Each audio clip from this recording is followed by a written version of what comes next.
I had a purpose. I wanted to be one of the best basketball players to ever play. And anything else that was outside of that lane, I didn't have time for. There's a quote from one of my English teachers at Lower Merion named Mr. Fisk. He had a great quote that said, "Rest at the end, not in the middle." And that's something I always live by. I'm not going to rest. I'm going to keep on pushing now. There are a lot of answers that I don't have, even questions that I don't have. But I'm just going to keep going. I'm just going to keep going, and I'll figure these things out as we go, right? And you just continue to build that way. So I try to live by that all the time. At what age did that goal become crystal clear? I made that deal with myself at 13 years old. At 13 years old? 13 years old. That's the You were deal I crystal made. clear about it. Crystal clear. And where did the inspiration come from? The love of the game. The love of the game, the challenge. Like I would watch Magic play, I'd watch Michael play, and I would see them do these unbelievable things, and I'd say, can I get to that level? I don't know, but let's find out. Let's find out. And so that curiosity to see where I could push this thing led me down that path, I think. I had a summer where I played basketball when I was like 10 or 11 years old, and here I come playing, and I don't score 1 point the entire summer. Not a free throw, nothing, not a lucky shot, not a breakaway layup, 0 points. And I remember crying about it, being upset about it. And my father just gave me a hug and said, "Listen, whether you score 0 or score 60, I'm going to love you no matter what." Wow. Now that is the most important thing that you can say to a child. Because from there, I was like, okay, that gives me all the confidence in the world to fail. I have the security there. But to hell with that, I'm scoring 60.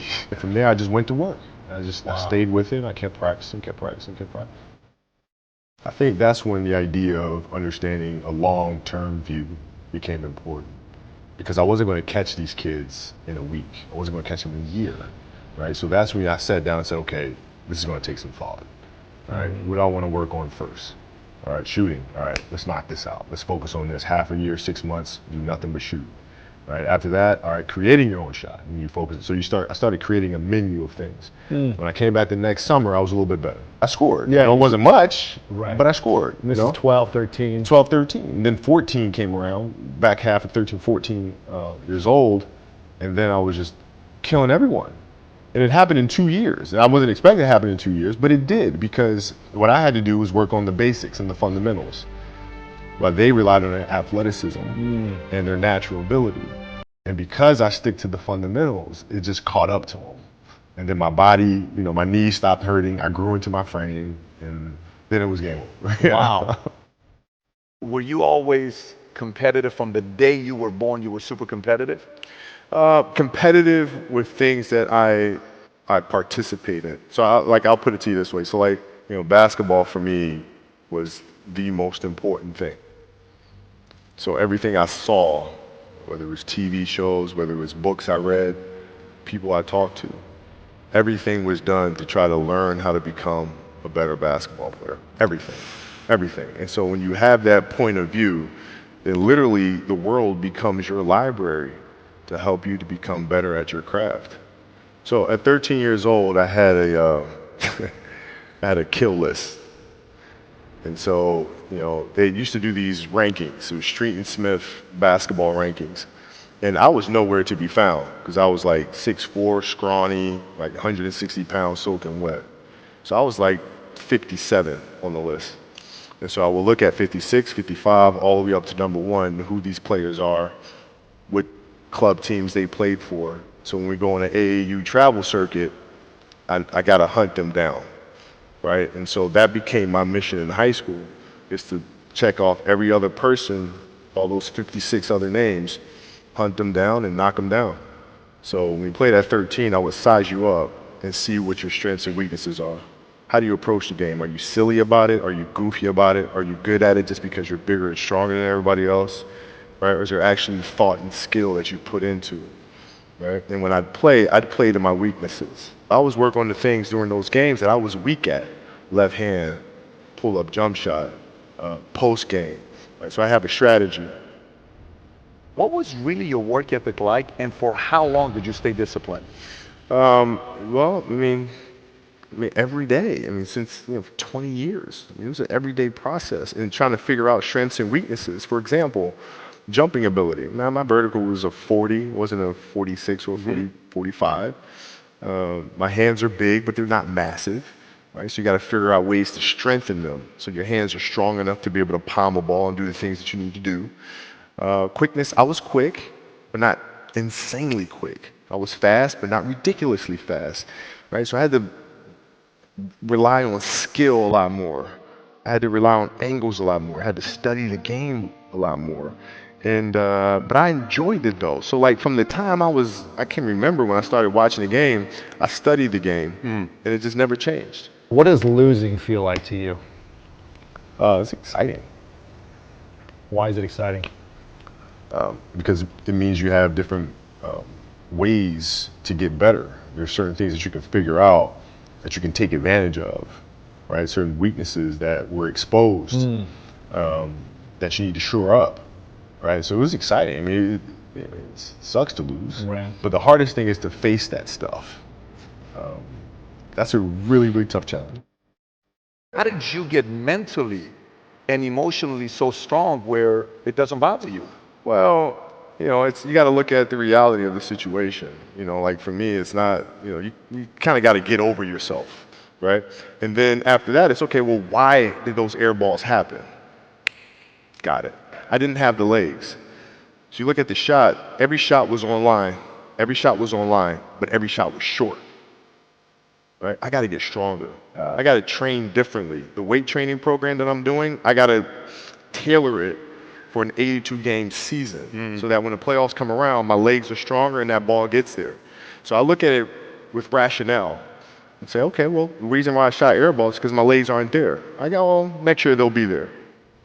You have to do the hard stuff and watch that game and study that game to not make those mistakes over and over again just because you weren't brave enough to face it. So you got to deal with Face it. Got to deal with it. Face it, learn from it. You don't want to have that feeling again, do you? Right? So you got to really study it, face it, and not to say you'll win the next time you face it, but at least you'll give yourself a better chance. Yeah. It's an obsessiveness that comes along with it. You want things to be as perfect as they can be, understanding that nothing is ever perfect. But the challenge is trying to get them as perfect as they can be. And what can you do? It's in your control. So control what you can. You have this mindset, but how did you develop that? I don't know if that's what you call the Mamba mindset, but how did you develop that? And Well, when did it start? It started in middle school and high school.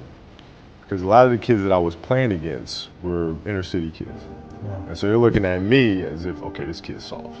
They felt like they could try to be physical or try to intimidate me and do all this other stuff, which they couldn't, right? But now I'm saying, okay, well,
more important than the injury itself. You don't feel that injury. Not at that time. Went in the trainer's room, my kids are in there, and they're looking at you and stuff, and I'm looking at them, and I'm like, it's all right, Dad's gonna be all right. It'll be fine. It'll be all right. It'll be all right. It'll be all right. As a parent, you gotta set the example. You gotta set the example. This is another obstacle. This obstacle cannot define me. It's not gonna cripple me. It's not gonna be responsible for me stepping away for the game that I love. I'm gonna step away on my own terms. And that's when the decision was made that, you know what, I'm doing it. You gotta lead by example. As parents, you gotta lead by example. If you want your kids to do whatever it is they wanna accomplish in life, you have to show them. You gotta show them. The definition of greatness is to inspire the people next to you. I think that's what greatness is or should be. It's not something that lives and dies with one person. It's how can you inspire a person to then in turn inspire another person that then inspires another person. And that's how you create something that I think lasts forever. And I think that's our challenge as people, is to figure out how our story can impact others and motivate them in a way to create their own greatness.